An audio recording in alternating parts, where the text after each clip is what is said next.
Hello, gardeners, and welcome to another edition of Your Gardening Week. This is the opportunity to share lots of good gardening information for me to answer your gardening questions and to just spend the next 90 minutes hanging out with a bunch of gardeners who all want to figure out how to make our plants grow better. It's good to see everybody checking in. We've had Daryl checking in, Skippy checking in, Joseph checking in. And Scott, I feel your pain. Scott has said that he is just getting back from 6 days without power as a result of just the devastating storm that rolled through the U.S., the Midwest part of the country. So glad that you're here. Glad to see, or at least you say your garden's doing pretty well. Always good to see the regulars checking back in as always. And keep sharing where you're from. Keep sharing your garden information as we go through this program today. Keep asking your questions.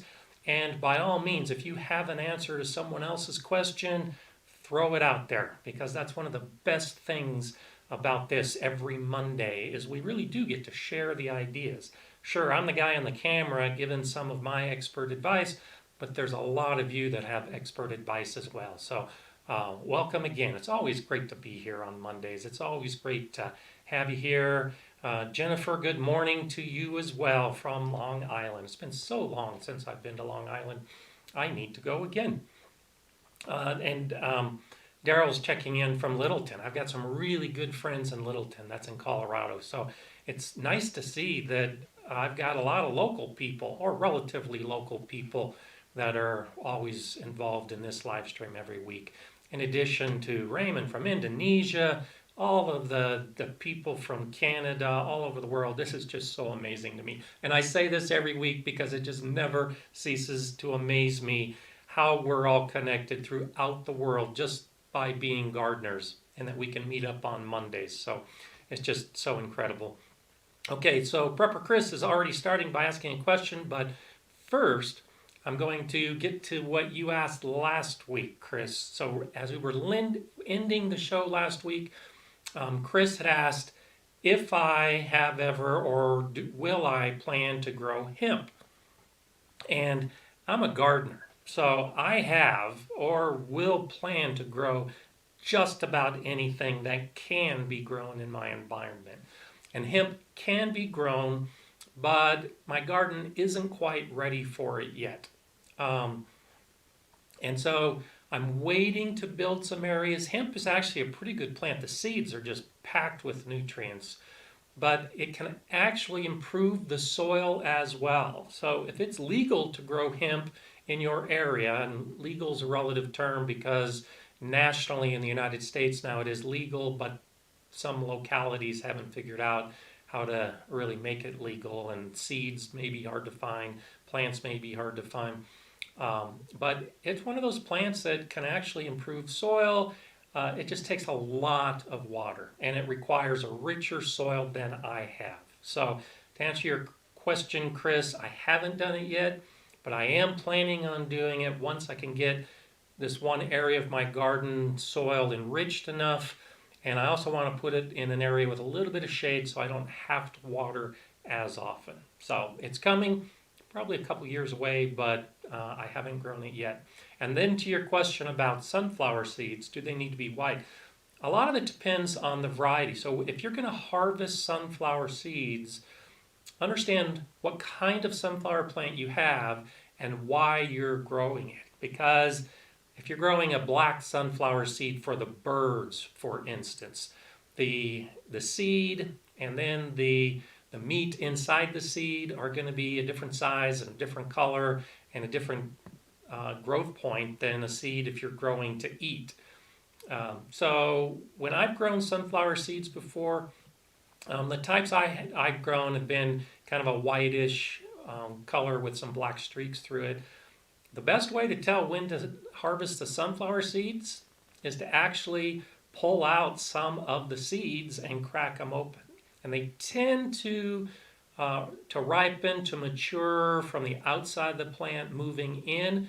So pull off some of the outer sunflower seeds, crack them open, and see how it tastes, or even if it's formed to the point that you can eat it. So I love growing sunflower seeds.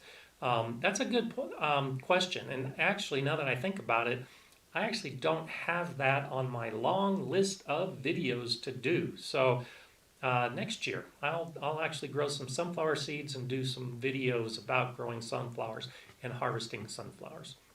Okay, lots of people check in. Already over 100. So wonderful. Linda Johnson from Central Louisiana. My son lives just outside of Baton Rouge. So welcome to you as well. Good morning to Amanda.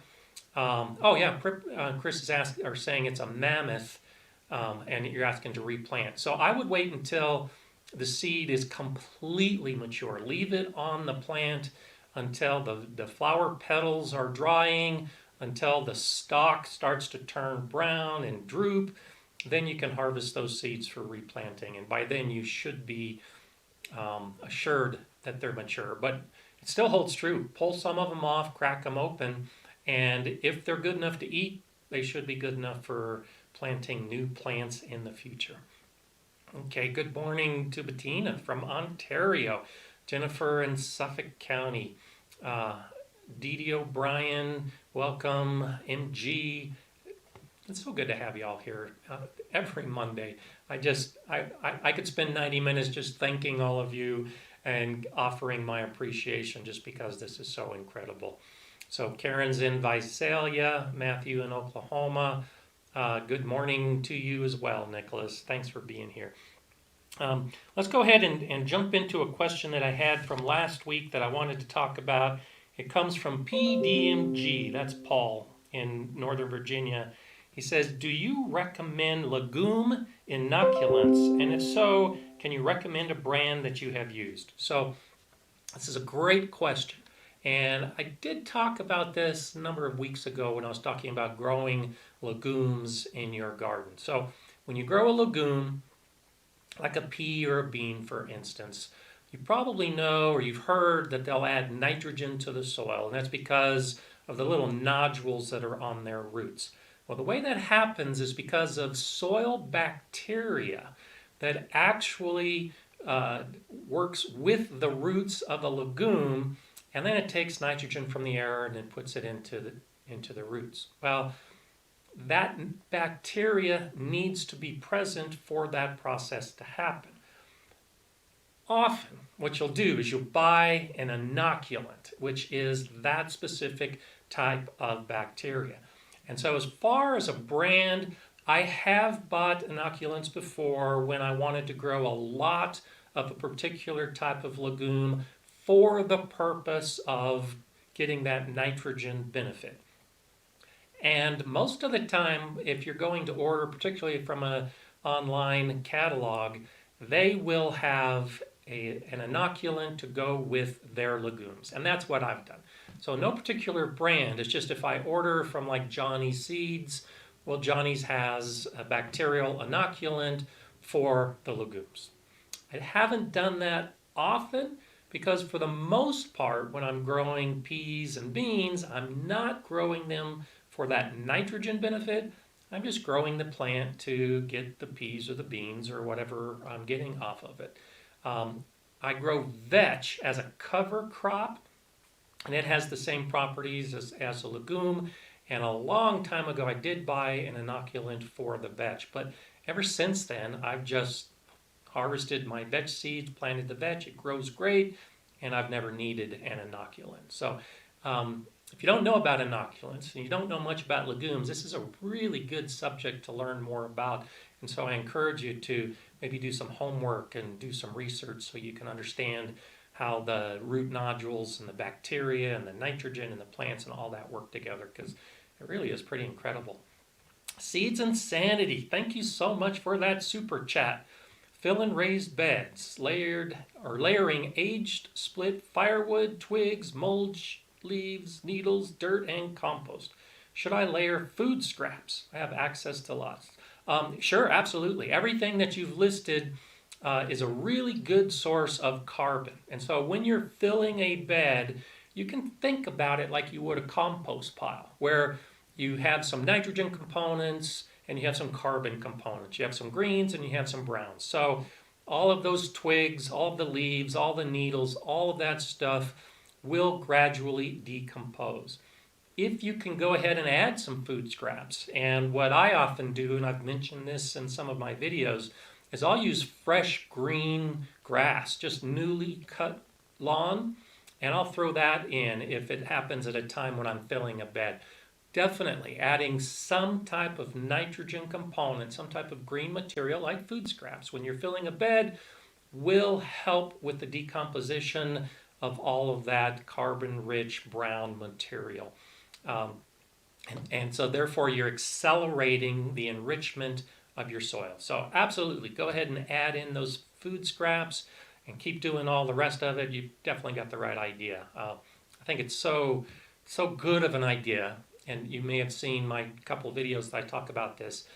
Fill beds with what you have. Use your own organic, natural materials that you can reuse from your own yard, and you can develop wonderful soil without having to buy bags, waste your money, and even a lot of the stuff you buy really isn't that good. So it really is a waste of time. You can build your own soil much better. It just takes a long time for that to do it. Okay, Ska, or SKA, is saying, hello from Brooklyn. First-time gardener in containers in my balcony, growing basil, Swiss chard, cherry tomatoes, potatoes, and comfrey. That's awesome. First-time gardener, which means first time in containers, which means those plants that are doing well, is your first success, which is so incredible. The video I've got coming out on Wednesday is my 200th video. And I talk a little bit about that in the video, about success and highlighting your successes so that you will continue gardening. So thank you for sharing that. I appreciate it. Diane, good morning to you too. It's so great to see you here, as always. And thank you for all that you do every week, all the great questions, all the great answers that go back and forth. So D.D. O'Brien is asking a community question. Anyone out there know how to make your own fish emulsion? I'm trying to make all my own feeds for my garden. That's awesome. So I encourage, if any of you have done this or know how to do it, share that with DD. What I know, I've known some people that have done it. You can take a couple approaches. You can take the entire fish and just grind it up in a blender and then mix that with water and use that as a fertilizer. I've also known people that just use the fish guts to do it. Now, if you use the whole fish, you'll get the calcium from the bones. You'll get different nutrients from the guts. So that's the basic concept. It's just grinding up a fish, often letting it ferment, and then mixing it with water. But yeah, if you've done that, share that with DD. That's a wonderful question. Amanda VHB, thank you for that super chat. Do you ever need to turn over lasagna beds? Great question. I didn't actually cover that when I had my lasagna bed video a few weeks back. So it depends. One of the reasons for doing a lasagna bed is the ease of it. You're basically doing sheet composting. You're putting all the organic material in place, in layers, for it to decompose so you can plant in it. So it's ideal for a no-dig garden bed because you're building your soil literally from the ground up, and then as that decomposes and over time, you add more organic material. That's the concept. Now, that being said, I don't have a lot of leftover organic material in my garden yet because I'm still building it, and this is really the first year that I've got a lot of plantings going on. So in my own lasagna garden bed, I've been adding more and more organic material as it becomes available. Well, what that means is a lot of those lower layers, a lot of that older material that used to be green has dried out and turned brown. And now my lasagna garden bed is more carbon rich than balanced. So just the other day, I was thinking probably at the end of this season, maybe in early spring, I will turn my lasagna garden bed just because of my own garden and the way that I've added material to the bed. So if you build a 24-inch high bed with lots of good green material, lots of good brown material, some of your garden soil, lots of compost, no, you probably don't need to turn the lasagna garden bed ever. Just keep adding more organics to it. But if you're like me, where you're gradually building it over time, just like you would in a compost pile, at some point you probably do need to mix it just to get those different organic materials mixed together and incorporated, and hopefully speed up the decomposition a little bit. So thank you, that's a good question. LP says, thank you for another Monday chat. You're welcome. What do you know about super duper bitter beets? I picked a small one. It was horrible. Burned my throat. Horrible. I don't know about super duper bitter beets as a variety, but that's not what I think you're asking. So here's what I've found with beets, and I've had some very bitter small beets this season already. So beets are a cool season plant. They like the cold weather. And in the cold weather, they're taking all the sugars, all the carbohydrates from the normal photosynthesis process and putting them into the roots. But during the hot weather, if you're growing beets during the summer, well, now the plant gets stressed. And so what happens is it takes a lot of that energy that would normally go down into the root and it puts it into the plant, partly to develop seeds and end its life because it's so stressed. So if you're growing a beet plant and it has very small root development, the bulb just isn't there, and it tastes bitter, chances are it's growing in an environment that's too hot or too dry, and so the plant is not putting the sugars into the root. It's using all that energy to grow the plant. Just toss it in the compost pile because that flavor is not going to improve. I saw that, and I've shown this in my videos with the turnips that I'm letting go to seed. The roots on those turnips are very, very small because the energy is going into the seeds once the plants got stressed and started to bolt. So if that's how I understand your question, that's what I know about super duper itty bitty roots that taste bitter. They're probably growing in an environment that's too hot. Okay, Ray55 Roots says, Gardener Scott is the Bob Ross of YouTube gardening. I read this in one of the past video comments and couldn't agree more. Thanks so much. Yeah, of all the comments that I've gotten of who you all think I look like and who who I remind you of in my videos, yeah, Bob Ross is definitely at the top of the list. And coincidentally, I watch Bob Ross almost every day. I'm not a painter, but I love what he can do in the way of painting and teaching painting. And thank you. I consider that a great compliment because I do honestly try to emulate some of his methods and how he teaches. So thank you so much for sharing that. Greg Hill says, I got my first chip drop this week. My garden is happier already. That's so awesome. Chip drop, if you don't know it, in the United States, chip drop is a free place to go and get wood chips. And so you can do a search online. I actually have a video about wood chips in the garden, and I give links to chip drop. And you sign up there, and local tree service companies in your area will come and drop a load of wood chips. Now, that's wonderful. Some of the disadvantages to chip drop is you don't have any choice. If it's a big load of 15 yards, you get 15 yards. If it's a small load of 10, you get 10 yards. If it's 30 yards, you get 30 yards. So you sign up, you get what you get.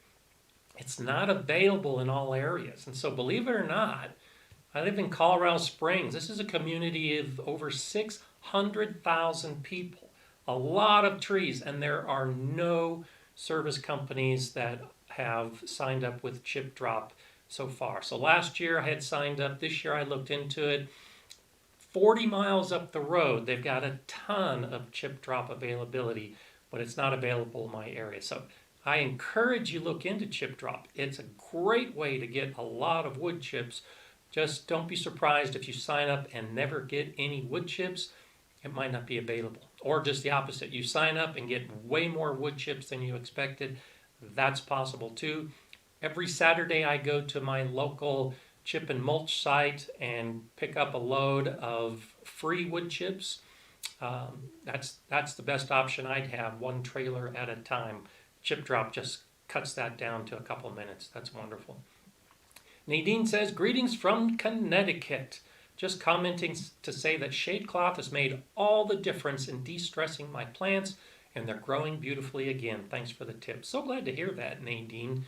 A number of weeks back to back, a few weeks ago, I talked about shade cloth because it is one of those tips. It really can make a difference. So thank you for sharing that, Nadine.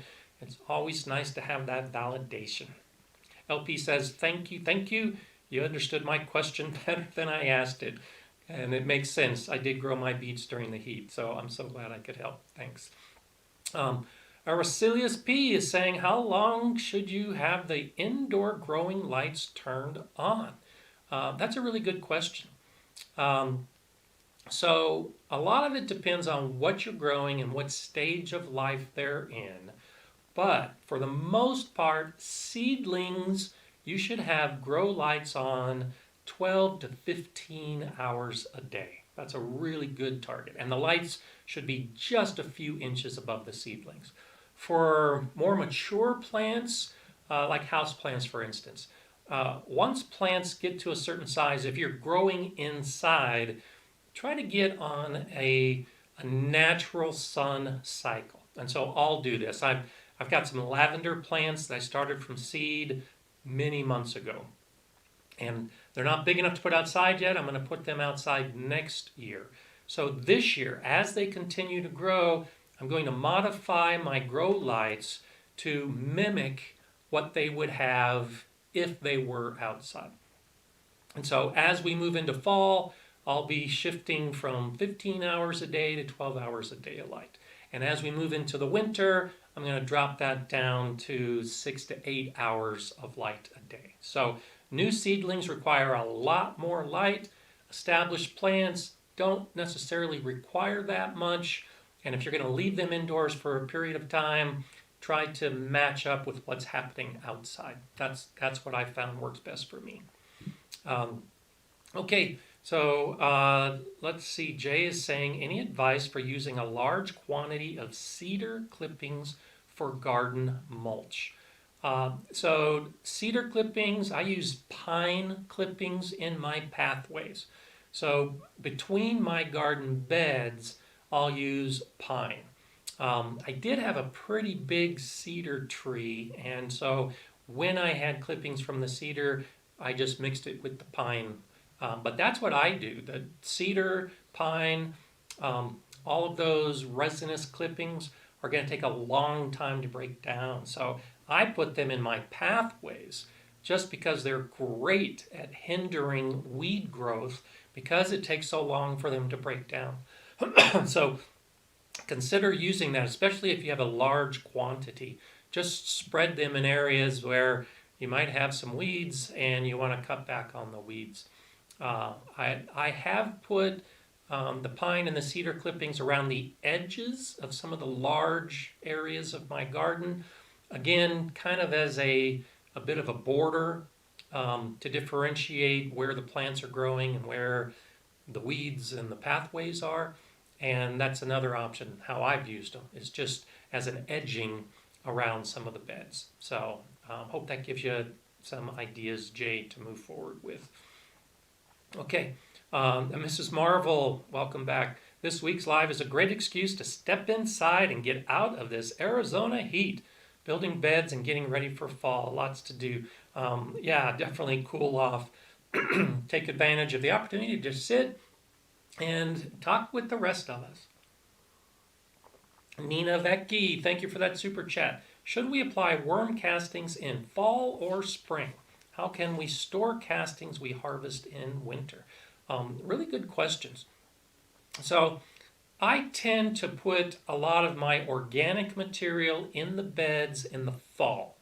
So that's the leaves, that's the grass, that's the straw, that's some of the decomposing materials out of my compost pile, so that they can sit in the soil over the winter, continue to decompose, and get all that bacterial action happening.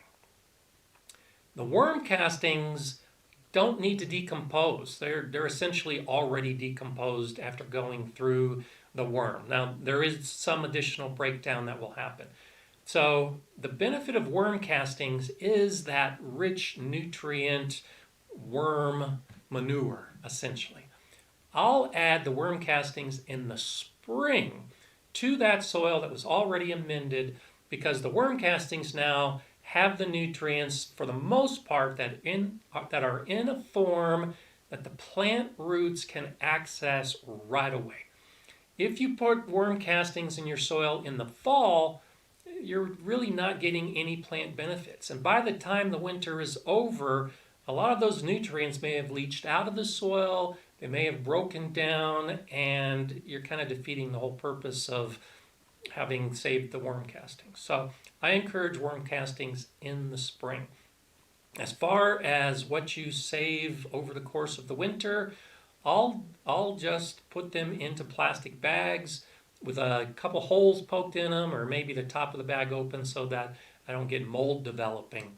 And if they dry out, it's okay. You can still put dried worm castings in your soil in spring. I like to keep my worm castings moist because for the most part, I'm using my worm castings in my potting soil mixes. And that's why I like to have it moist, so that when I mix it into a moist potting soil, it all incorporates very quickly. So you can dry it out for the spring. You can try to keep it moist for the spring, but that would be my recommendation as far as when to do worm castings. And I do have a video. I have 3 videos on how to do a worm farm. And in those videos, I talk about how to use worm castings, and that I will do another video about how to do worm castings. Well, that video is coming. I'm not planning on releasing it until next spring, because I'm going to be showing how to save it over the winter, how to mix it into potting soil, and then how to put it into the garden in the spring. So thanks for asking that question, but it's going to be many months before I have a video that talks about it. Mallory Brewer, thank you for that super chat. Moved from humid Midwest to dry Colorado. My potted tomato leaves look like they need more water, but my fruit keeps splitting. What is a good water routine? It is so hard to grow tomatoes in Colorado, particularly this year. I have some of my plants that are doing great, and I have others that have some really serious leaf curl. And so I'm guessing that's what's happening to your plants. You're getting some leaf curl. And leaf curl often happens because the plant dries out, so the leaves curl. It can also happen because the leaves get too much water, and so the leaves curl. Here, for me, in my garden and most of Colorado, I think the primary reason for leaf curl this year is because we've had excessively hot weather, and it's been extremely dry. Last week, I saw one day that was 6% humidity. I think that's the lowest I've seen. Often we're at 8, but 6% was just incredibly low. So when it's hot and it's dry and it's windy, your tomato leaves are going to curl. It's going to look like it's really dry. All of those reasons for leaf curl, the solution is relatively simple. You got to check your soil moisture. Put your finger into the soil, even if it's in a pot. Check the soil moisture, because if the soil moisture is good, if the soil is moist, not dried out, not sopping wet, but in between where it's like a wrung out sponge. If your soil is moist, then you don't need to water. And that's really the best way to do it on a regular basis, because if you try to get in a habit, if you try to establish a schedule where you water every day for 5 minutes or every other day for 10 minutes or whatever it happens to be, well, then the weather changes and you're now watering based on a previous weather condition. And if you continue with a scheduled water pattern, you can affect your plants by having too much water or too little water. And I'm starting to see that, like this weekend, for instance. So I went from 6% humidity with temperatures in the mid 90s Fahrenheit with all the plants drying out. So I was having to water some of my younger plants twice a day because the soil was drying out so quickly. And then over this weekend, I had some overcast conditions and the clouds were there. And I went out for my afternoon watering just like I had done for the previous week. And I followed my own advice, which I don't often do. But I stuck my finger in the soil and it was still moist from that morning's watering. So I didn't water in the afternoon this weekend. If I had gotten into a water routine where I just water twice a day, I would have been overwatering my plants. So pay attention to humidity levels, pay attention to overcast conditions, and use your finger to see if your plants even need watering at all. And that's really the best watering routine to get into. So, okay, Moonshadow says, question, bought a bag of cow manure. It sat in the bag for 8 months. Is it composted now? It's dry and powdery. It's not composted. It's probably aged. Okay, so composting requires the addition of bacteria. And bacteria need moisture and oxygen and the food, which in this case is the manure, to decompose. So if it's been sitting in a bag and it's been dry, I can almost assure you there's been no bacterial action, which means no, it hasn't decomposed. It's not composted. If it was moist during this entire time, then I would say yes, it could be composted, and you would probably notice that the volume of the bag is much smaller than when you got it. But now it's just reached the point where it's aged. It's dry. So you can put it into your soil, you can put it into your compost pile. It should have some time, some moist conditions for that bacteria to further the decomposition process. And that holds true with any material. If you've got anything in a bag and it's been dry for a long time, the bacteria are dormant or dead, and there will be no further decomposition. So in all cases, if you've got material that you want to break down into compost, you have to keep it moist. Nicholas Rice is saying, Gardener Scott, my neighbor has several horses. Is horse poo useful in gardening? If so, what the better way of using it? So, good question. Ties in exactly with what I was saying about the manure. So, the reason I said it sounded like they had aged manures, because that's very important with horse manure, steer manure, whatever you might have access to. There is the potential for harmful pathogens like E. coli to be in that manure. So manure is great to use in the garden, generally speaking, but it should be aged before you put it in the garden. Never use fresh manure anywhere around your food plants because you could be introducing E. coli. But once it's been added to a compost pile, or once it's been set off to the side in a pile of its own for at least 6 months, those problems are greatly lessened. I think the best way to use manure is to put it into the compost pile to further decompose it over a long period of time. A few caveats when you have horse manure, and I don't use a lot of horse manure for this reason. Most of the ranchers in my area who have barns with horses also have salt licks for their horses. So if the horses have regular access to salt licks, then that means their manure is going to be salty. And most of the plants we're growing in our gardens don't do well in salty conditions. So if you add manure that is salty, even when you compost it, you can increase the salinity levels of your soil, which could adversely affect your plants. If you know that there isn't salt in it, and if any concerns you have about antibiotics are gone, and you age it, and you put it into your compost pile, it's wonderful to use in your garden. So yeah, definitely take advantage of that source of horse manure. Just go ahead and go through a couple of those steps along the way. So Lindsay is saying, I started cucumber and sugar snap peas from seed. They're about 3 or 4 inches tall, but they're yellowing and leaves falling off. I have no idea what could be wrong. We have them in plastic containers. My initial guess is you're overwatering them. Yellowing leaves, especially with plants that are in plastic containers, is often a sign that they're overwatered. So even in a container, and you can do this, this is one of those little tips that most new gardeners don't even know it's okay to do. And so I'm telling you, it's okay to do this. If you have plants that are growing in plastic containers, if you grew them yourself, or if you bought them from a store or nursery, you can go ahead and put your hands, your fingers over the soil, cradling the stem, and then turn it upside down so that the plant is dangling below your fingers. And then lift the pot off.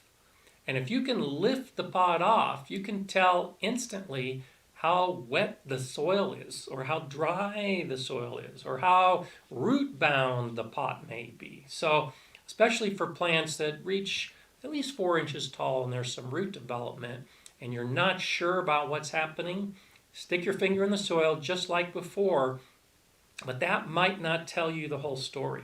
Think about turning the plant upside down, pulling the pot off, and seeing what the soil moisture level is throughout the plant or throughout the pot. Because I've had this happen before where the top 1 inch of a little potted plant is moist. And so I don't water it. Well, when you pull the pot off, you might find out that the bottom 3 inches of that pot is bone dry. And so you're watering from above, the top inch is nice and moist, but where the roots are, the water never reaches down to that level. That's one of the reasons I recommend watering from the bottom if you can when you have seedlings. So it's probably an overwatering issue, but it could be an underwatering issue. Both those instances, the leaves are going to yellow and fall off. So check your soil moisture and see if maybe that gives you a clue, and then you could modify how you water your plants in the future. So Lucia, that's how I'll say it, says, hey, Gardener Scott, love your videos. Cheers. Cheers to you too. I hope I'm at least getting close to pronouncing your name. Carla, there you are with your beautiful cat and your weekly contribution on the super chat. Thank you so much, Carla. I've said this before. You do make my week. I'm not saying I look forward to the super chat contribution, but I do look forward to seeing you on the chat every Monday. So good to have you here. And I'm so glad to help you out with all that I can and help you improve. So thank you so much. Nicholas is asking, does a septic leach field affect where a compost area can be? Possibly. I've had a septic system until this house. I've had a septic system for the previous 10 years, 10 or 11 years. So I've done a lot of growing around a septic leach field. I did try putting a compost pile, actually 2 piles at the edge of the leach field, only because typically you're not growing, you shouldn't be growing much on the leach field itself. But if you can do around the edges, you might get some of the nutrient rich soil being brought in by earthworms and stuff like that. So it's one of those things that the leach field with the septic system might have some really good soil that you can't plant on. But you might be able to plant around the edges or put a compost system around the edges. And yes, you might be able to get some of the benefits of that leach field. It depends on how you've got your garden designed, how you've got your space, what kind of space you have available. But try it. See what kind of results you have. In my case, I didn't see much in the way of improvements or problems one way or the other. So I ended up putting my compost pile much closer to my garden where I could access it, both dropping off the material and picking up the compost. So for me, the location of the compost pile, easy access is more important of a factor than maybe putting it near a leach field. So hope that helps a little bit with that. Pretty Alice Moon, good to see you back as well. How do you store homemade compost before you're ready to use it? I just put it in a big pile. Now, I'm not making so much compost that I have a lot left over. When it's ready to use, I'll often throw it right in the beds, even as a mulch. But in the past, when I have had a lot of compost at one time and it was more than I could use, I would just put it in a big pile. And I've done both with a tarp underneath so that it's easy to access and put into the beds. And then there's been times that I've just made a pile of compost on top of the ground. If you can do it in an area where you're planning on planting, so let's say you have a lot of compost this year, and there's an area next year that you want to grow in, that would be an ideal place to store your extra compost. Go ahead and get it all ready, or get it all this year after it's ready, and then put a pile in a corner of your garden or some section where you're planning to put plants next year. And then go ahead and use that compost as you need it. And the bottom, the soil, the ground that was underneath that compost pile will be enriched from that compost. So I talked about that in one of these chats a few weeks ago, I think, about moving your compost piles to take advantage of that benefit, how the pile itself will benefit the soil underneath. So that's what I've done in the past. I know people that will put it into like plastic totes, and so they have a whole bunch of totes of finished compost. That's an option. I just like the idea of benefiting my garden while I'm saving it. And in a plastic tote, you don't get any benefits from it. It will continue to break down. It'll continue to decompose. So if you have a 3-foot high pile of compost in place, it's going to gradually get smaller as it continues to decompose. So if you don't want to lose any of the volume, sure, put it into a plastic tote. But for improvement purposes, yeah, throw it in a pile somewhere in your garden. So Riverdale Gardens is asking, I put horse manure along with kitchen scraps in my worm bins. Is this a good idea? Sure. Yeah, horse manure. I think I shared the story once in one of my videos long ago. In my youth, my father had a worm business that was never a worm business. It was just a bunch of worm bins that we would go out to every week and take horse manure, blend it with water, and put it on top of the worm bins, and our worms ate horse manure exclusively. And then the whole business idea fell apart and never did sell any worms or never sold any of the castings. But I can tell you from experience, horse manure all by itself can be good for the worms. Unless, as I said earlier, that horse manure is salty. If the horses had their salt licks and manure is salty, I would not use that manure in a worm bin because you could increase the salinity within that bin and you could kill your worms. So if it's free from salt, go for it with the worms along with the food scraps. Absolutely.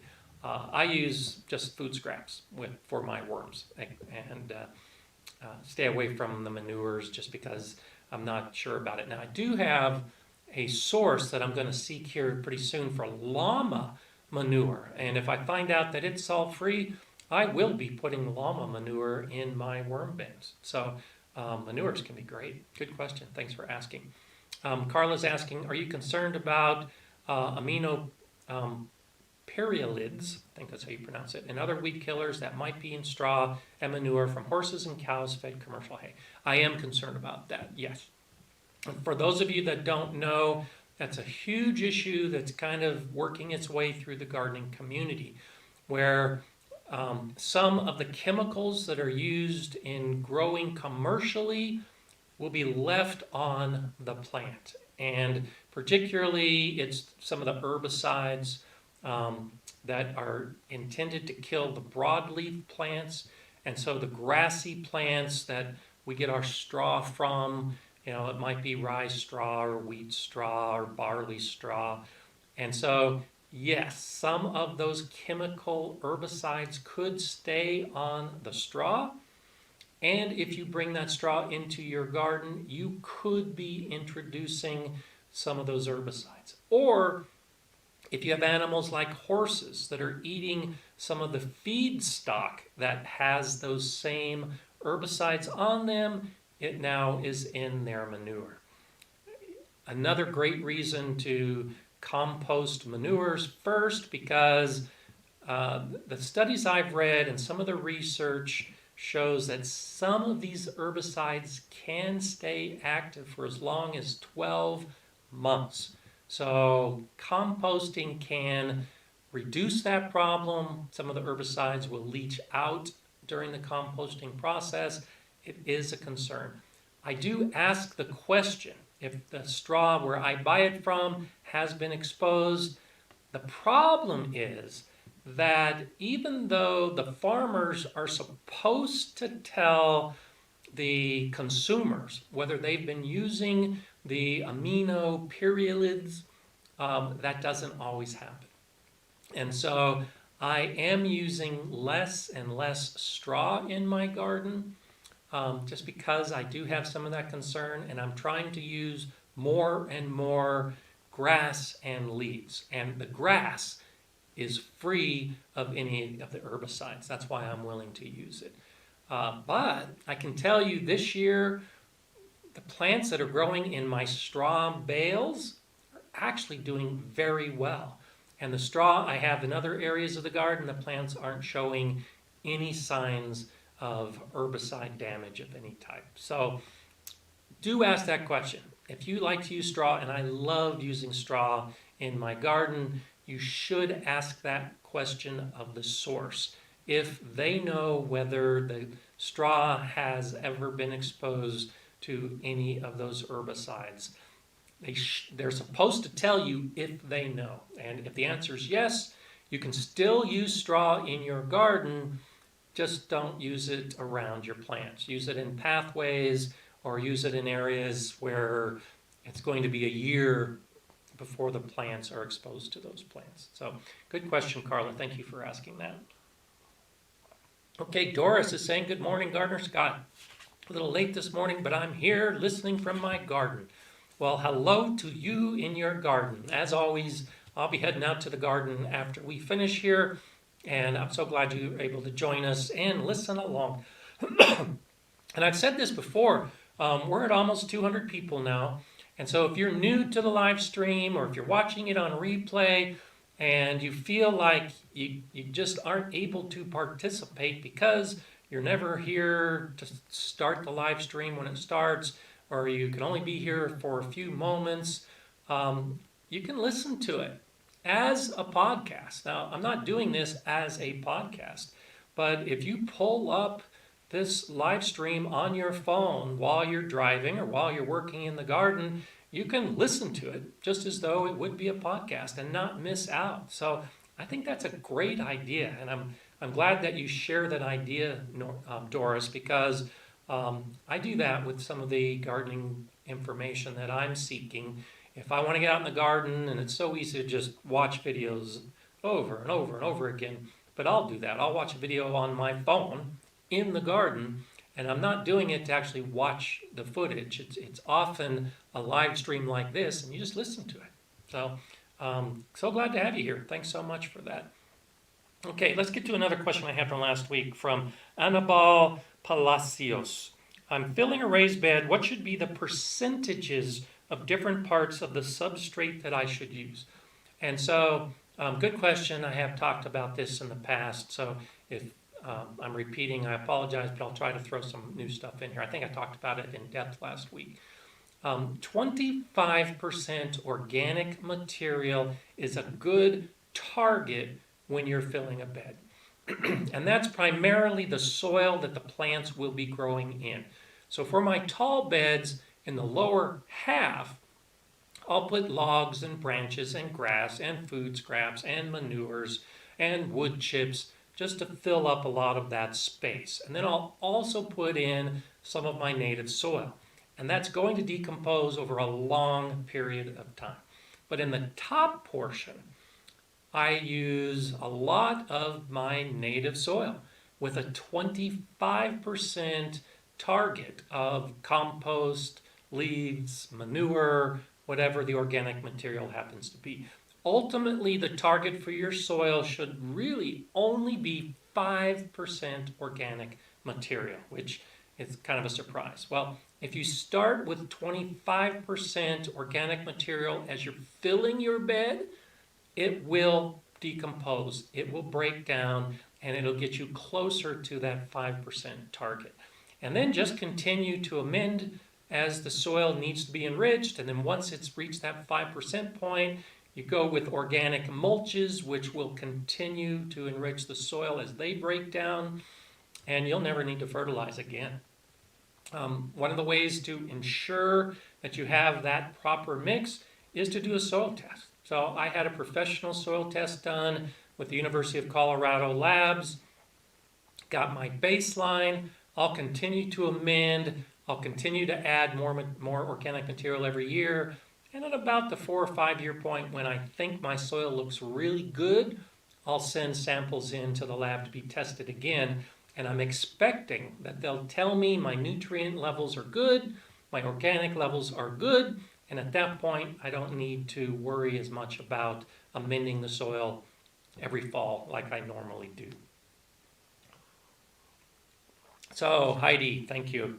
I'm glad that I could address the chemicals in straw as well. I'm planning a video on that, but that's one of those winter videos. My spring and summer and fall videos, I try to make videos where I can actually show you the garden, me in the garden, as I talk about whatever it is I'm talking about in the garden. But when I go into the winter and I can't be out in the garden, I'll be covering a lot of those kind of subjects where I don't have to be in the garden to talk about chemicals on straw. So do look forward to a video coming about that. I know the Black Gumbo channel did a video back in February or March about the concerns going into the season, and I'll be doing a video, same idea, as you're planning the garden for next year, some of the concerns you should have. So Christy, checking in from Castle Rock. Good to see you. I actually haven't been to Denver as much as I normally would just because of the way the world events are, but I love Castle Rock. I remember when Castle Rock was just this little place on the side of the road that no one ever went to, and now it's a thriving suburb of Denver. So don't know how long you've lived in Castle Rock, but it's changed so much in the last 20 years. Sharon C., thank you for that sticker. Cool, cool, cool to you too. Okay, so Lakshmi Vinith is saying, do you think we can use organic compost tea to use in a Kratky hydroponic system? So I don't do hydroponic growing, but I have looked into it. I experiment a little bit with it at the school, and yes, you can use organic teas. You can use a compost tea, you can use a comfrey tea, you can use a weed tea, you can do all kinds of teas in a hydroponic system.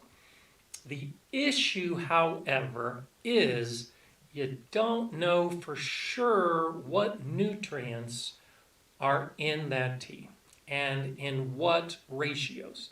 So most of the time, if you're growing hydroponically and you have the plants on a particular schedule and you know that they need the nitrogen and the phosphorus and the potassium and the micronutrients, and there are lots of sources for buying those fertilizers to use in your hydroponic system, so you excuse me, so you know your plant is getting the precise nutrients that they need. But if you use an organic tea that you've made, the plants will probably be fine. You just can't be guaranteed that you're providing the necessary nutrients unless you do testing of those teas. So if you're serious about hydroponics, to grow a very specific type of plant, to get a very specific type of harvest, I would say stick with the tried and true methods with the known nutrients that you're using in the hydroponic system. But if you're just growing hydroponically just to grow plants and harvest and grow new plants and try different things, I would say go for it. Try some compost teas and see what the results are. I would encourage that your compost be made up of everything possible. Leaves, so you have some of the fungal activity, food scraps, the materials from the garden. If you have a whole bunch of different materials that make up your compost, then chances are the tea will have a whole bunch of different nutrients. So interesting question. Thanks for asking that.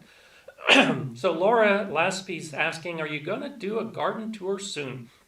I'd like to see what you have growing as you expand your garden. I am planning on doing an end of season tour. I still have some more beds that I want to build, and I want to get those beds built before I do my end of season tour. But yes, I do have that planned. Before the cold weather sets in, I want to show you all the wonderful things that are growing, how I'm planning to expand into next year, and some of the areas that there's nothing in now that I will that I do have plans for. So thank you for asking that. Yes, I am planning that video, and Carla seconds it. So thank you for putting that out there. It's, I think, and I've said this before, I program out my videos well in advance, and I think the end of September is when I have programmed that garden tour video, because a couple weeks after that is when I expect to freeze. But if I see that the freeze is coming earlier, I'll definitely get out there sooner. But it's coming. Look for it. Thanks for asking that. And that leads me into one of the things that I actually wanted to talk about this week as well, and that's garden planning. For many of us, we're in the middle of the summer. And for some of the rest of you, you're in the middle of your winter. Well, for both of us, now is the ideal time to start planning your garden. And I've got a video programmed, I think, in a week, maybe 2 weeks, where I'll talk about this much more in depth. But the idea being, don't wait to plan your garden. And so garden tour idea is exactly what you should be doing. So I'm going to be doing it as a matter of a couple videos to show you how I do it. But the basic concept is, at the height of summer, and again in the depths of winter, walk through your garden and spend time just standing or sitting, looking around, and think about what has happened and what you want to have happen in your garden, and make that part of your planning. So already you know what worked and what didn't work. What plants did you like? What harvests did you like? What didn't work? What are you never going to do again? Is there a space that is just nothing but weeds and you want to turn it into a bed? Well, you don't necessarily put all that together unless you make a point to go out into your garden and absorb it. See what is happening. Take notes, because it's, if you're like me, I'll be on my knees weeding or thinning or harvesting, and I think, oh, I need to do this thing. And then I forget about it again until 4 months later I realize, oh, there was that thing I was supposed to do. Well, that's why I say spend some time in your garden. Take notes, look around, remember all of the things that you wanted to try to remember, and now make that part of your planning. So, the height of summer is an ideal time for you to be planning what next year is going to look like at the height of summer. And if you're in your winter right now, same idea. What are you thinking about right now to be doing this next gardening season, so that next winter you can stand in the middle of your garden, look around, and realize, okay, yeah, I did that thing, it worked, now let's look ahead to the growing season. What's the new thing that we're going to do? And the video that I'll be doing in a couple weeks ties in, because just about 6 months ago, I had that video. In the middle of winter, I talked about garden planning, about getting out in the garden and planning the season. Well, do the same thing right now in the summer, looking into the winter and looking into the spring for next year. And since I know we have a couple questions about that, let's go ahead and get into our rapid response round. These are 15 questions from last week that I wasn't able to get to last week, and so I'm getting to them now. And I do want to say, all of your questions are important to me. But as I went through the questions that I couldn't get to last week, I saw a whole bunch of questions that I had already answered. Not last week, but the week before, or the week before that, or the week before that. So if you ask a question and I don't put it in my rapid response round, it's not because I don't think your question isn't important. It may be because I've already answered it recently. So if you ask a question and I don't get to it this week, or if you ask a question and I don't get to it this week and next week, or next week, look back on some of these live streams, because as my daughter, as I've mentioned before, my daughter does a great job of cataloging the questions and then gives me the timestamps. And later in the week after the live stream comes out, I'll put the timestamps in the video description. So if you ask a question last week and I don't answer it right now, go back to some of those previous live streams. You don't have to watch the whole thing. Just look for a live, or look for one of those timestamps and see if it's the subject you're interested in. You can click on that timestamp. I'll give you the answer. That way you don't feel slighted and you still get the information you're looking for. So I hope that helps. I don't want anyone to feel bad because I wasn't able to get to their question. So here we go. Tina Earl asks, can I plant seeds for a winter garden now, even though it is still around 100 degrees here? So I had a lot of recent videos talking about a fall garden, and some of the comments I got and some of the questions I got about the fall gardens actually were asking about winter gardens, because there are many gardeners who don't have a winter like me. My winter sets in October and it doesn't leave until May. And we're talking freezing conditions when I have very little that I can grow in my garden. But there are some areas where their winter consists of 2 or 3 weeks where the weather might get cold, maybe down to 0 degrees centigrade or 32 degrees Fahrenheit. And so one of these people asking questions actually looked up their area, and I was talking about 50 degree average frost dates and 90 degree average frost dates. Well, they lived in an area where they never went past the 50% chance of frost. In other words, there were years where they did not have any freezing conditions at all, which I know some of you, particularly Southern California, I saw people checking in from San Diego. You probably have conditions like that as well. So in those kind of conditions, you can have a winter garden. And this is a little bit longer answer to this question, but it raises the question, when do you start seeds? And if it's 100 degrees out, should you be starting seeds? Well, basically, no. If you look at germination temperature charts for just about all plants, if the soil temperature starts getting above 80 degrees, germination rates are going to fall to almost nothing. And so if it's 100 degrees out there, I'm guessing your soil temperature is probably close to that 80 degrees. So you'll probably have very low germination rates.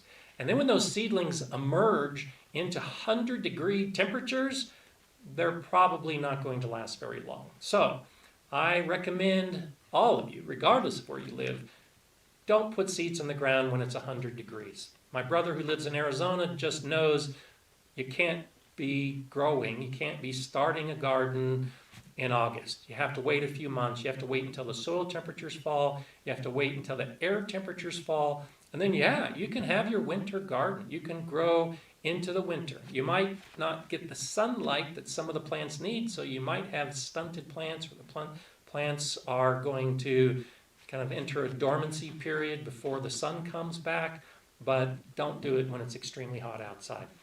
MB Gardener B says, for winter gardening, have you tried using a double mini hoop house with greenhouse plastic?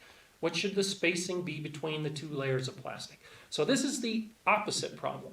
If you have a very cold winter with those freezing temperatures, you can have a winter garden. But what you'll need to do is develop some type of system like he's asking, which is a hoop system. So hoops covered with plastic. And if you put a second layer of plastic, you can grow well into the winter.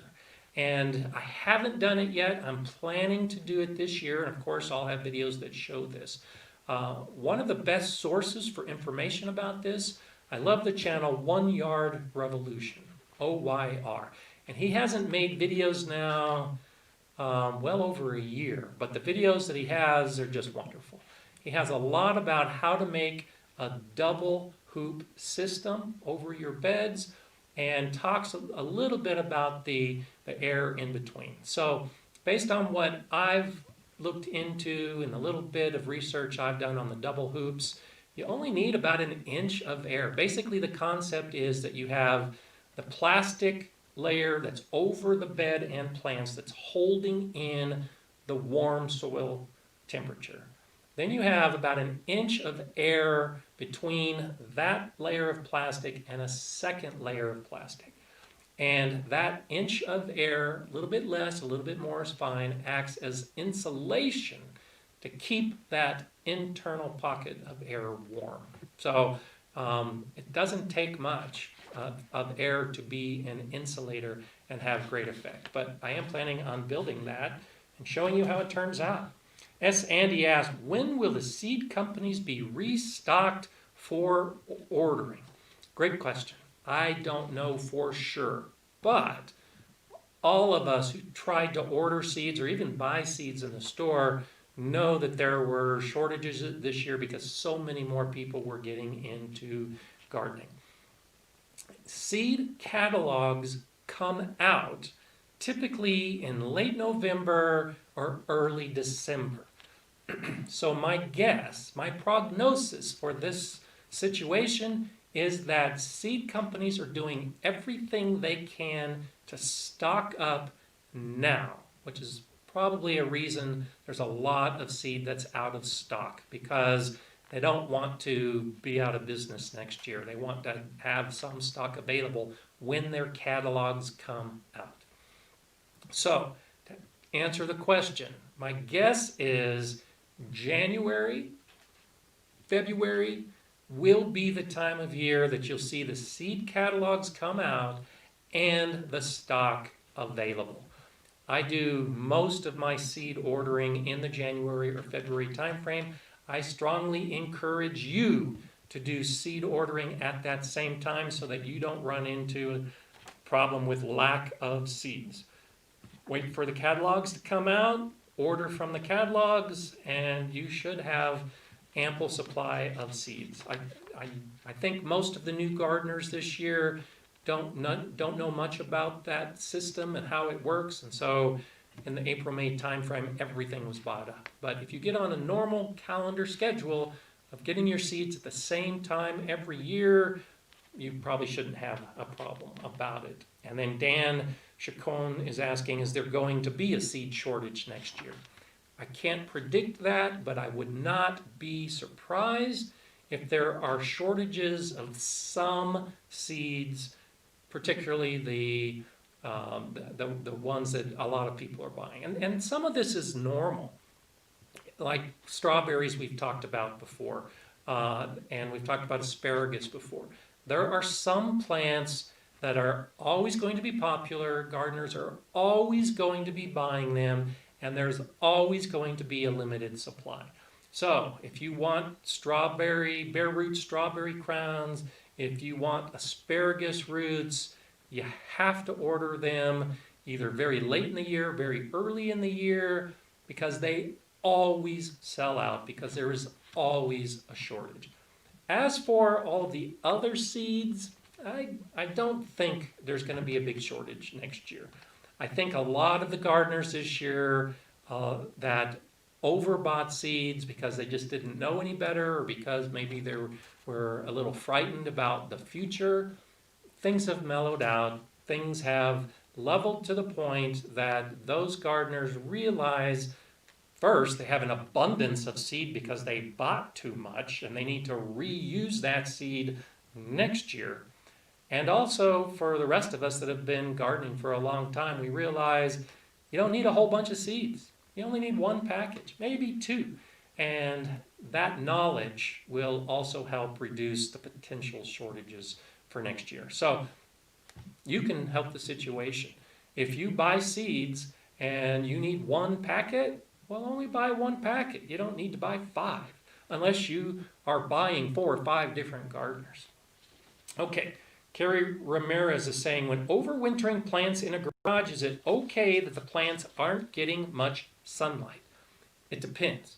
So if you're overwintering in a garage for temperature reasons and the plants have gone dormant, then light is no concern at all.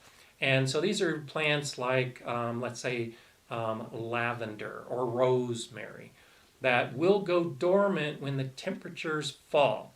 But for me, in my 5B garden, it's too cold. Rosemary in particular is often good to about zone 6B. So it's rare that I can keep my rosemary plants out in the garden and have them survive through the winter. But they'll go dormant. They'll slow down their growth. If I bring them into the garage, they might survive the winter because the garage is warmer. Because they're dormant, because they're not growing, the light doesn't matter. Now, if you're bringing something like herbs that are not dormant and you want to continue growing them so you can continue harvesting them, then yes, light does become an issue, and you do need to make sure, even in a garage, that the plants are getting enough light. It might only be 6 to 8 hours a day to keep them growing during the winter months, but you will need that supplemental light. Brian asked, anyone have ideas for overwintering strawberry zone 8B? Should I dig them up or leave them in the ground? Leave them in the ground. I leave my strawberries in the ground in 5B, gets below 0, and they do fine. 8B, you should have absolutely no problem whatsoever with your strawberries in the ground. They're going to survive because they're not going to encounter the cold conditions that might harm them. Mine pop up every year without fail with severe cold. If you're growing strawberries, don't worry about doing anything special. Just leave them in the ground. They're going to come back. Katie Loss, biochar, useful as an amendment to soil? Absolutely. And I have a video about biochar in the garden. I suggest you watch it if you're at all interested in biochar. It's a great amendment. You only need to do it once, and you get its benefits for the entire life of that garden bed. So check out the video. It's definitely useful as an amendment. Shirley Pollock, would sawdust from an oak sawmill be a good addition to compost? And would it be good to use as a light mulch? So, pretty much all sawdust can be good in a compost pile. It's high in carbon. So if you use sawdust in your compost, you need to balance it with a lot of nitrogen for it to decompose. It could be great in the compost pile. I actually recommend its primary purpose as being one of the carbon components in a compost pile. As a mulch, I'll mix the sawdust with something else. So I get a lot of sawdust from my buddy Steve, and I'll mix it with leaves and I'll mix it with grass, and then it works great. I would not use it all by itself because it gets wet and then it clumps, and when it clumps, it becomes essentially a barrier. Water can't get through it, air can't get through it, and as a mulch all by itself, sawdust can actually cause a lot of problems in your garden. But if you blend it into your compost or mix it with other mulch ingredients, by all means, use the sawdust.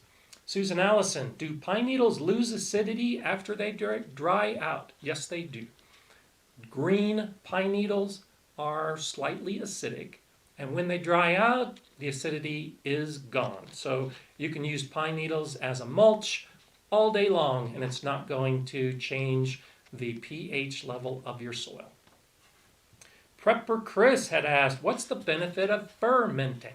There's lots of benefits to fermenting. So the last couple weeks, I have fermented cauliflower, I fermented beets, I fermented Swiss chard, and just yesterday I ate some wonderful pickles from the pickling cucumbers that I had fermented. So first off, the benefit is it's a great way to preserve your harvest.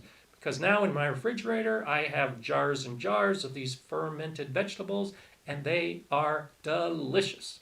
And they'll last for quite a while, depending on how much you eat. There is also the benefit of probiotics. Those nutrients that are in the vegetables are still there. And the lactobacillus that creates the lactic acid that ferments the foods creates a lot of beneficial probiotics. So wonderful benefits both from a health and diet perspective and as a way of preserving your foods. So lots of benefits to fermenting.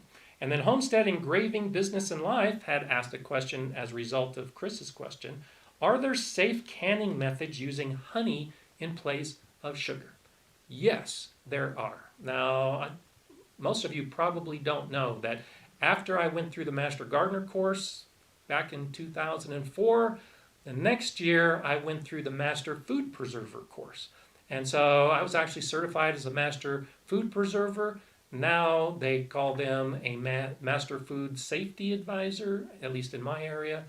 One of the things I learned is you can use honey as a preservative. You just have to be careful about it because of the sugar levels. And I suggest, I encourage, I recommend if you use honey to use a USDA approved recipe. There's a lot of people out there doing a lot of food preservation, and they do it the way their grandmother did it, and that's not always the safest way to do it. So you can use honey to preserve foods, but go to a reputable source that has some research-based information behind it to get the recipe so that you can be safe when you preserve your foods.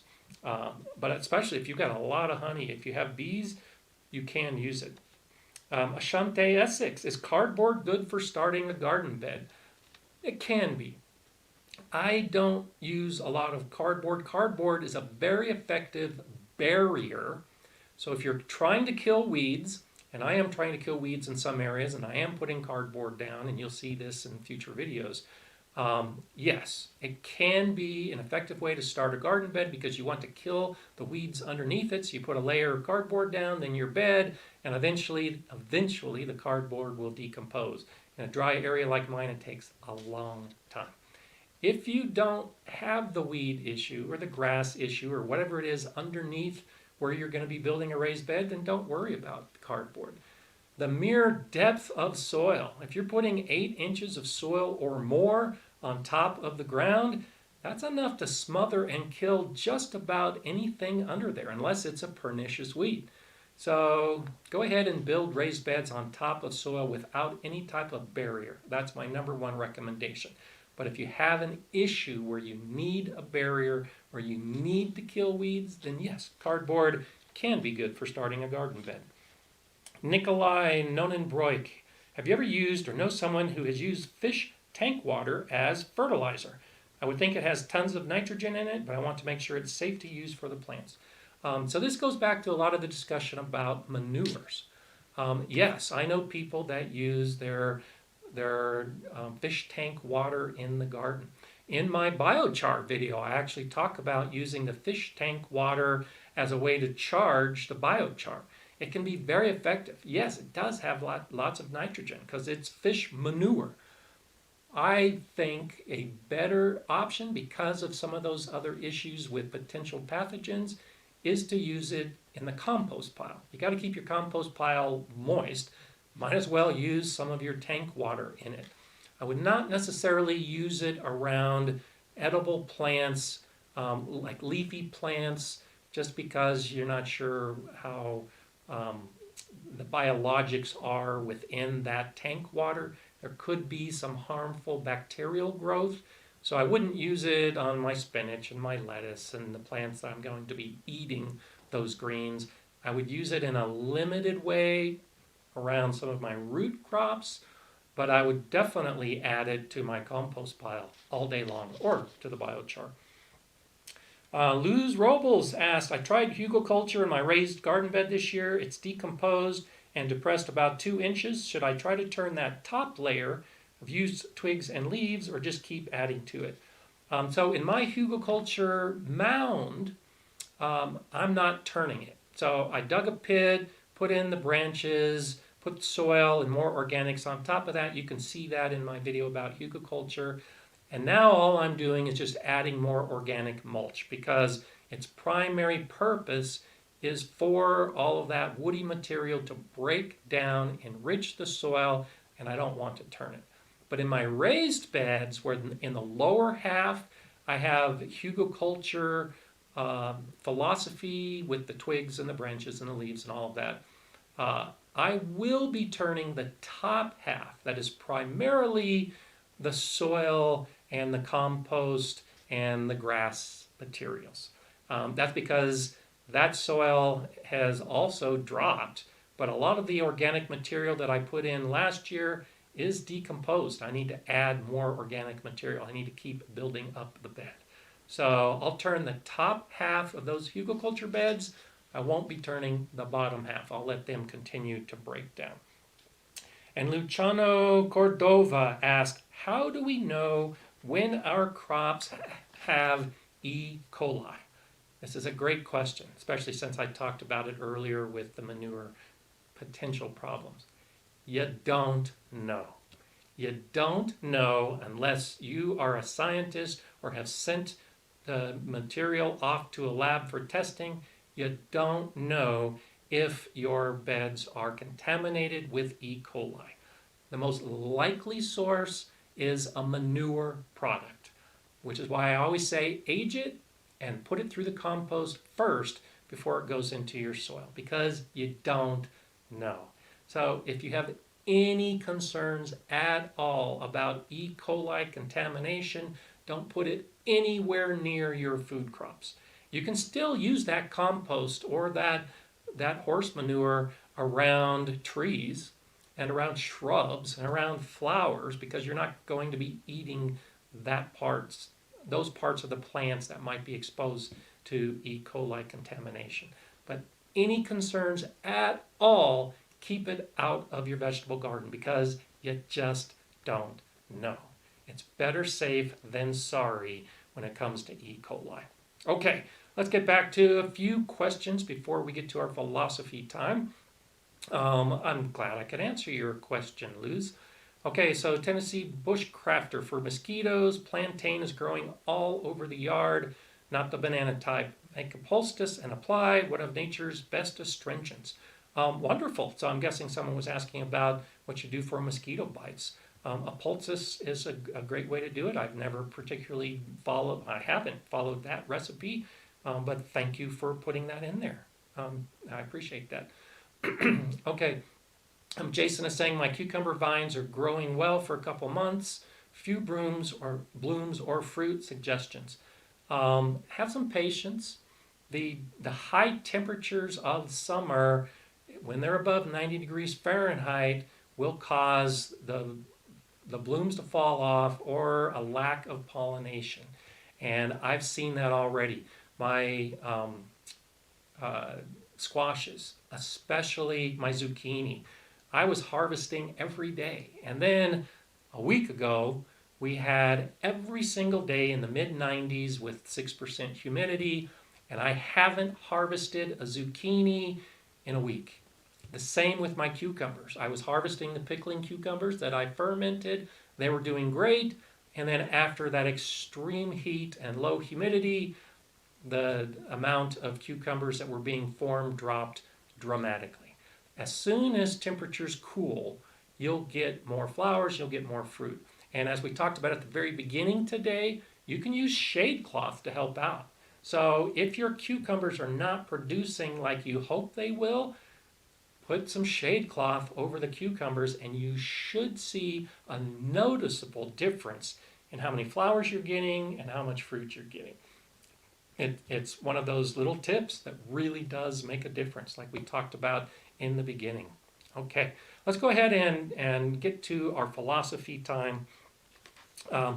And it's nothing earth-shattering this week, but I think it's one of those really important aspects of gardening that sometimes we forget about. So here's the situation. This was a great week in my garden. I hope it was a great week in your garden, considering weather and everything else that we all have to contend with. So I went out to my garden at midweek and I saw ladybugs all over my flowering turnips. And those turnips are going to give me far more seeds than I need. But I notice that there are ladybugs all over those turnips. So even though I don't need all those turnip plants for the millions of seeds they're going to give me, I'm keeping them in place because it's a home for ladybugs. And the reason I say that is because what I saw this week were the ladybug larvae. And the ladybug larva is one of those things in the garden that just is spectacular to see. And the video that's coming out on Wednesday, I actually have some footage that I filmed the ladybug larva because they're just it's such a beautiful, ugly looking bug. And because I saw that, I had my grandkids come to the garden that day. And I took them out to that bed and I showed them what ladybug larva looks like. And it was incredible. They were amazed. All kids know what ladybugs look like, but how many kids know what a baby ladybug looks like? And that's how I framed it for them at 6 and 8 years old, that these are baby ladybugs. And the baby ladybug doesn't look at all like an adult ladybug. And so my youngest granddaughter just had to have this baby ladybug crawl on her hand. And that's what I filmed, and that's what's in the video on it. Are we still streaming? Oh.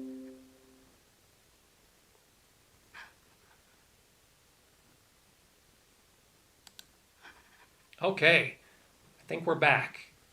I just got the message that we just bounced off for a second and then we reconnected for a second. So I hope we didn't get anything. So you heard the part about the ladybug larva. Good. So I'm not going to have to repeat that. I apologize for that little glitch. I don't know what happened. It was off and then it was back. So here's the point.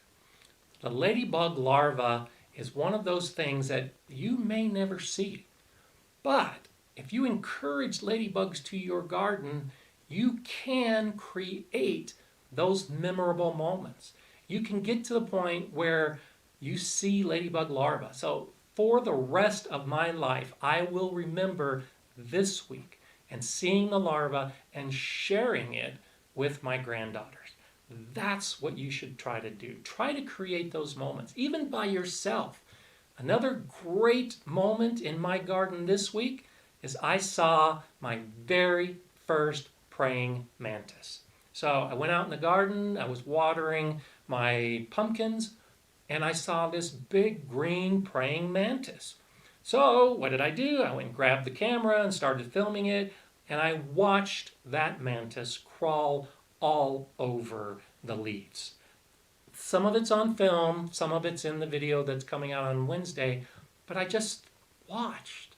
I just was in the moment as this new insect in my garden was crawling across my leaves. That was so amazing. I can remember at the Galileo garden, about 6 years ago now, well, probably 5 years ago, when I discovered my first praying mantis in that garden. And I grabbed the camera and I took pictures. These are the kind of moments, the firsts. The first time you see something, the first time you try something, the first time you notice a difference. These are the kind of things that are so wonderful in gardening.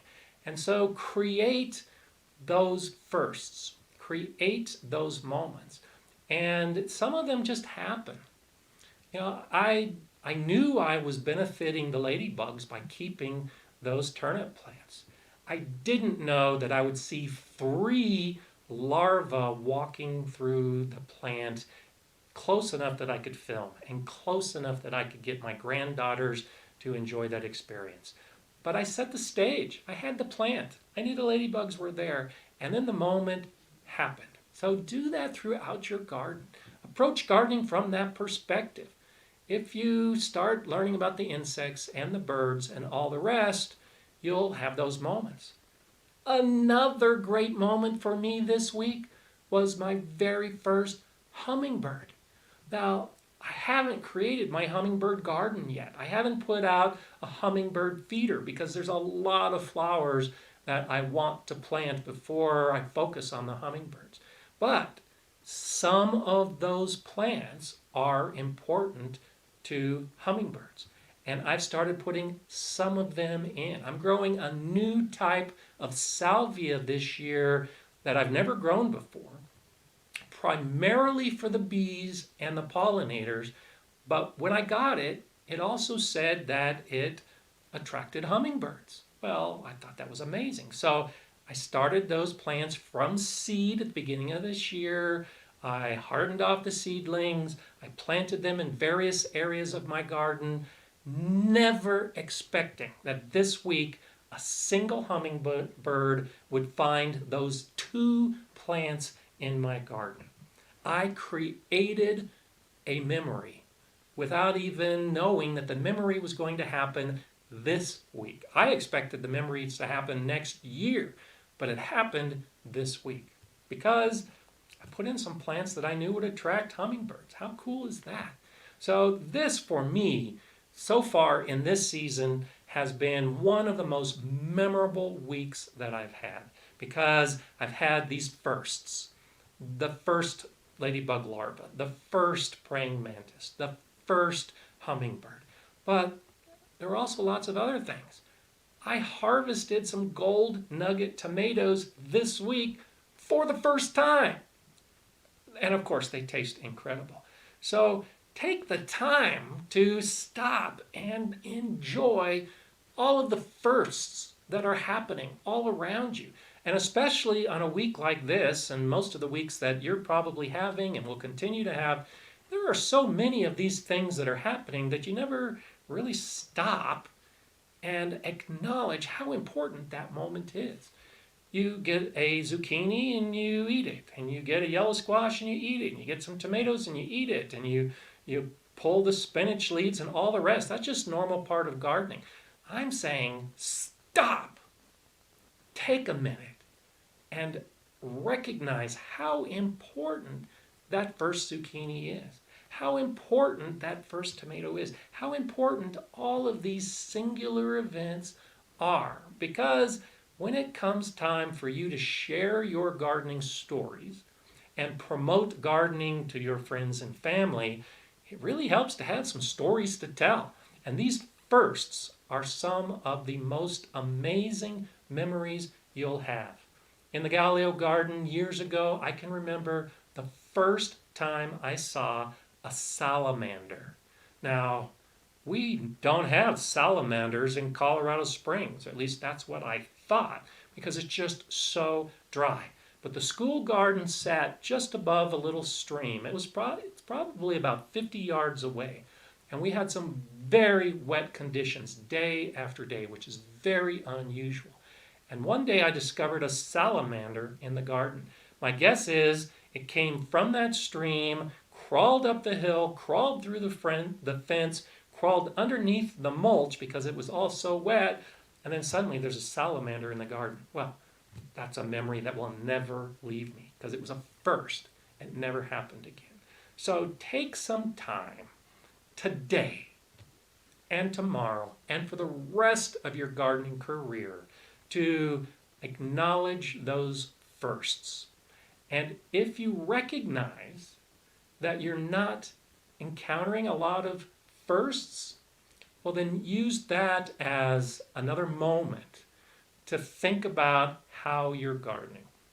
If you're growing the same plants every year, and you're watering the same every year, and you have the same flowers and the same insects and the same birds every year, it's fun, it's enjoyable, but you're losing out on some of the firsts.